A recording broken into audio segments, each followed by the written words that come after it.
All right. My name is Kevin Trenberth. I'm a distinguished scholar at the National Center for Atmospheric Research, which is in Boulder, Colorado, but I recently retired from there. It doesn't mean I've stopped working. I'm now working from New Zealand, and the water cycle has been one of my major topics. I have a new book which I've been working on that details a lot of this, what I'll be describing today, along with other subjects relating to climate change. And so on the screen is my opening slide.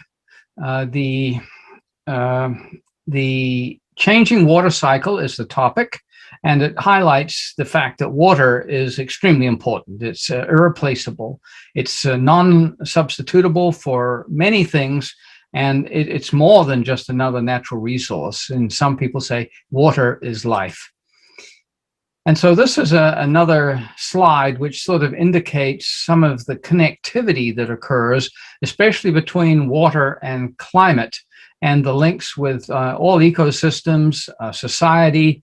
The climate change is on the left, the greenhouse gases, and there are two-way feedbacks in a number of these loops, indicating that also the subject is quite complicated.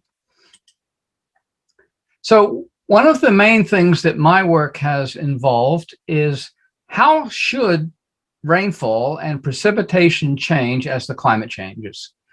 And usually only the total amount is considered, but most of the time it doesn't rain. And so we need to focus also on the frequency and the duration, how often it rains, the intensity and the rate at which when it does rain, the sequence and the duration, the phase, whether it's rain or snow, and I'll illustrate the importance of these in just a second. So, for instance, the intensity and the phase affect how much runs off versus how much soaks into the soils.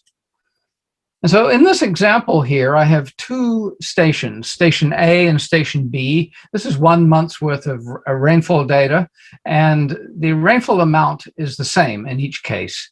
But you can see that the distribution and the intensity is very different. In fact, I've designed it here so that the frequency is a factor of 10 different in each case, and so is the intensity, but the total amount is the same.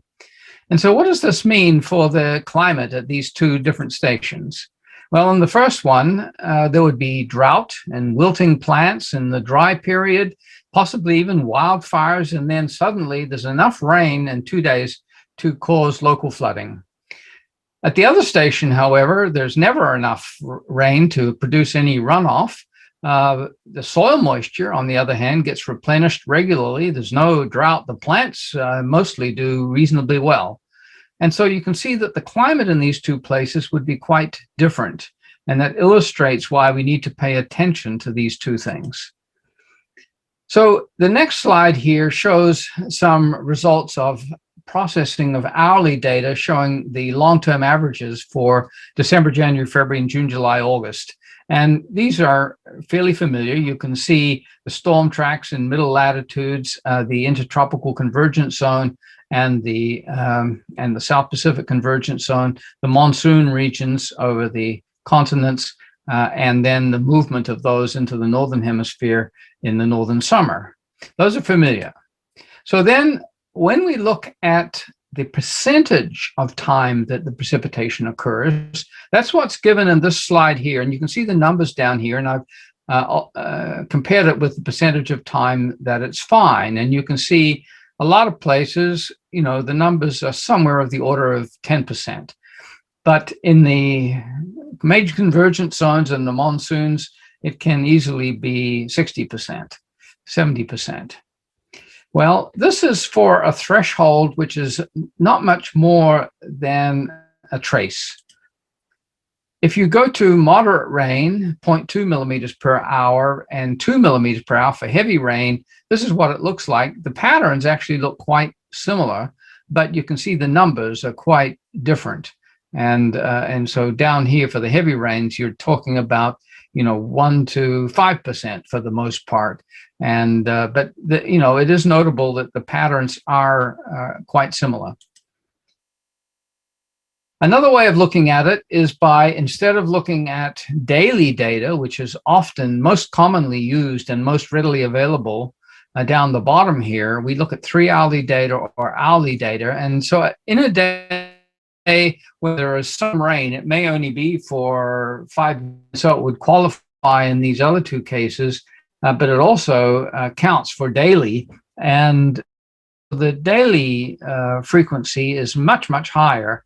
And you can see that we do not get good statistics using daily data. 3-hourly is not that much different than hourly data, but we need to really get down to hourly data in order to properly see what the frequency is and therefore what the intensity is. And so these are the numbers averaged over the globe, the land only and the ocean only, at these 3 different thresholds for, basically not much more than a trace, moderate rains and heavy rains. And you can see for the globe, it's about 11%, but over land where most of us live, it's about 8%, and the ocean is higher. And for the moderate rains, it's about 5%. And so this means that when it rains, it's raining much harder than when the evaporation occurs because that's a continuous process. And a key point about this is whether models simulate these numbers, and most models have trouble getting these numbers right.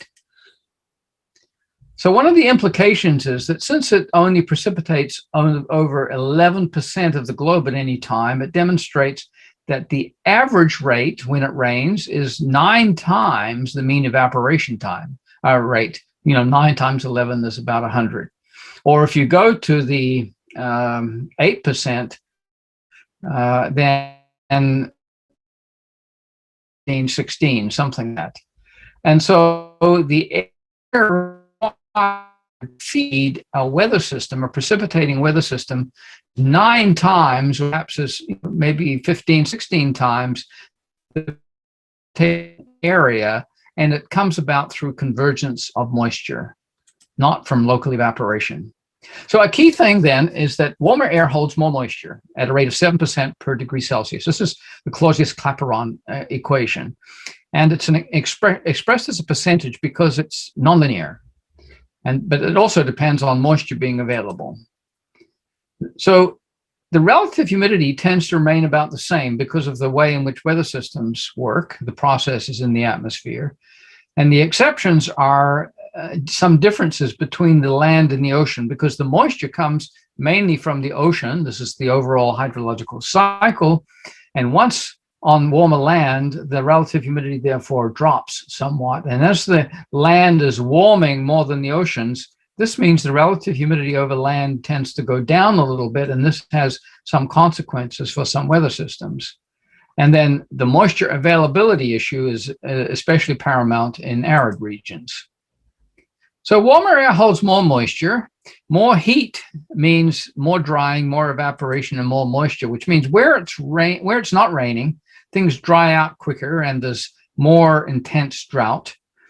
Where it is raining, there's more rain. And so an example that I put together here is if we have a pocket of air that has some water in it, moisture in it, and it rises for one reason or another, whether it's a cold front or a warm front or because it's going over a hill or something like that, then it expands and it cools, and suddenly it rains like crazy. And so heavy rains occur. And so the key thing, and I've illustrated this now with a thunderstorm, is that the moisture that goes into the rain comes from the area around. And I mentioned before numbers like 9 to 16. Take the square root of that. That's 3 to 4. So it's 3 to 4 times the radius of the rainfall area that the moisture is coming into to provide the observed rainfall rates.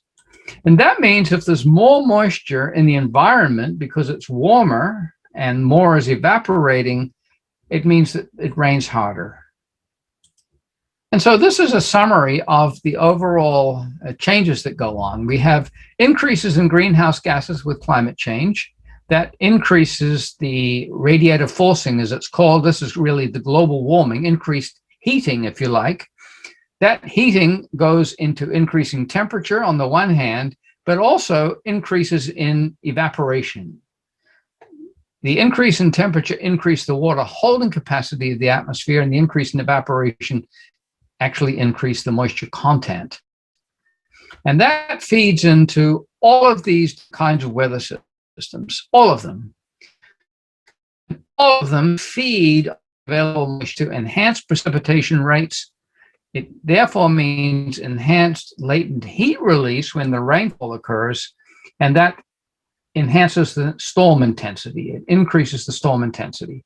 And this applies with things like this big cold outbreak, this Arctic outbreak that occurred over North America recently and produced very cold temperatures in places. But the environment in which that overall storm occurred is got more moisture over the oceans, and there are changes. In some sense, the atmosphere is more unstable, and we get increased intensity as a consequence. So changes in extremes, they really matter for society and human health. And in a warming climate, we get these higher temperatures, heat waves, wildfires, and other consequences, and fewer cold extremes. But in particular, we get more extremes in the water cycle, the hydrological cycle.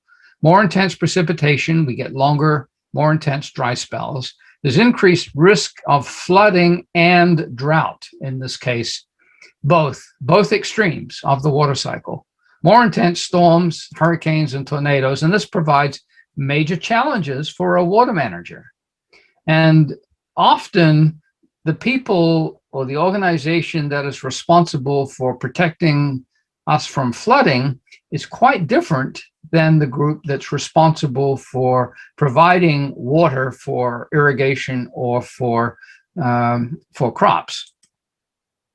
So some examples, this is only since 2017.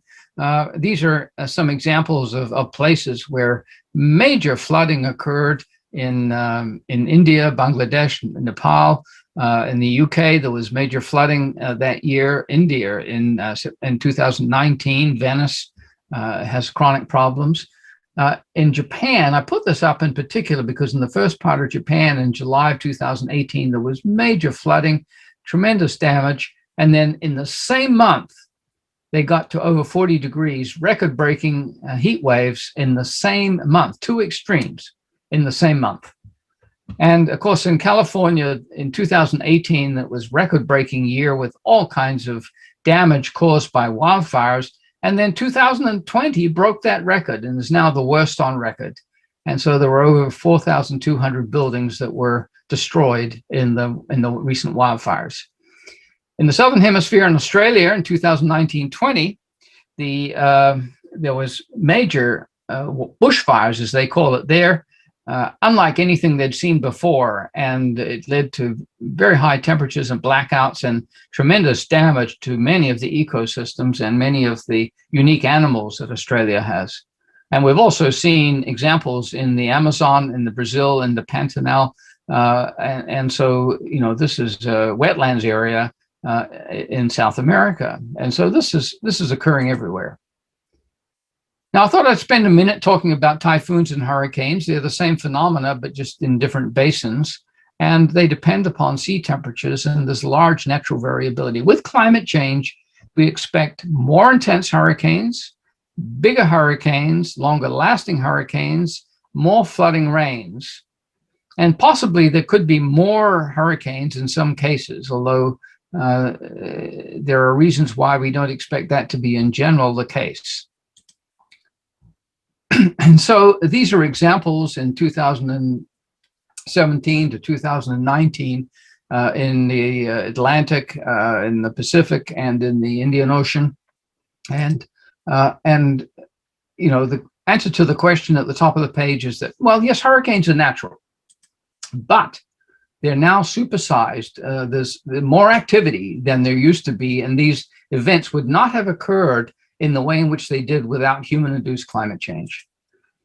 And so they've also been further exacerbated by poor preparedness. People have not prepared adequately, although in some cases in Southern Asia, in Bangladesh, in Pakistan, and India, evacuation routes and warning systems have been prepared, and there's been tremendous improvements in the loss of life in recent events in that region. So this is the kind of damage that occurs, and often the flooding is extreme, and things break. So this was an example showing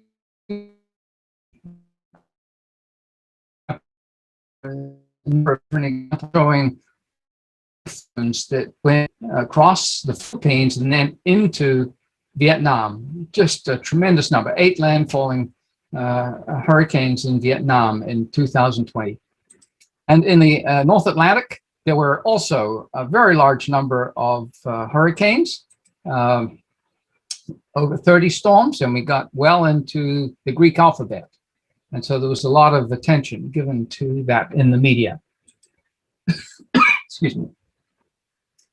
In the Southern Hemisphere, in this season, Yasa in Fiji had a major Category 5 storm. It was right over the Fijian Islands at this time. And there was just tremendous damage. Excuse me. And so these extremes matter. They may or may not be rare in some places, but when they occur, they often break records and they produce values outside of previous experience. And so things break. Thresholds are crossed, high impact events, high costs, loss of life and limb occur. And so we need to really worry about these aspects of climate change, their effects on the water cycle. And often, even though the individual effects might be relatively modest, say of the order of 10%, it can be the straw that breaks the camel's back.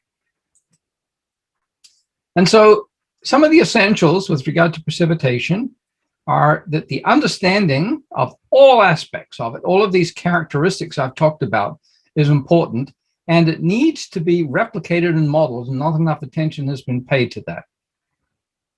The intermittency is a basic feature of precipitation: the intensity, the frequency, the duration, the amount, the type, the spatial and temporal covariability, if it's raining in one place but not in another, the spatial scales. All of these things are very important.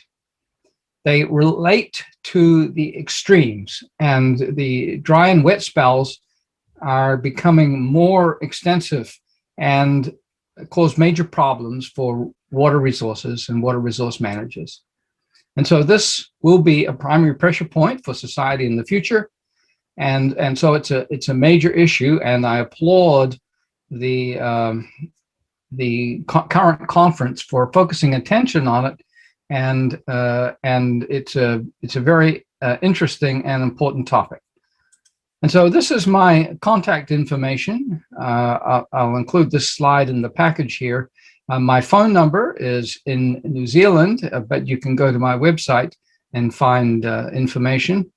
And I thought I might close as something to trigger some discussion, mentioning my new book, which should be out about July, August of this year. And it has one chapter which details what is in today's talk.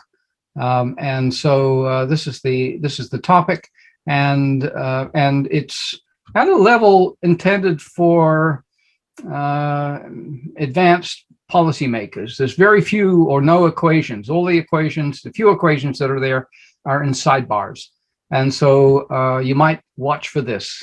And I thank you very much.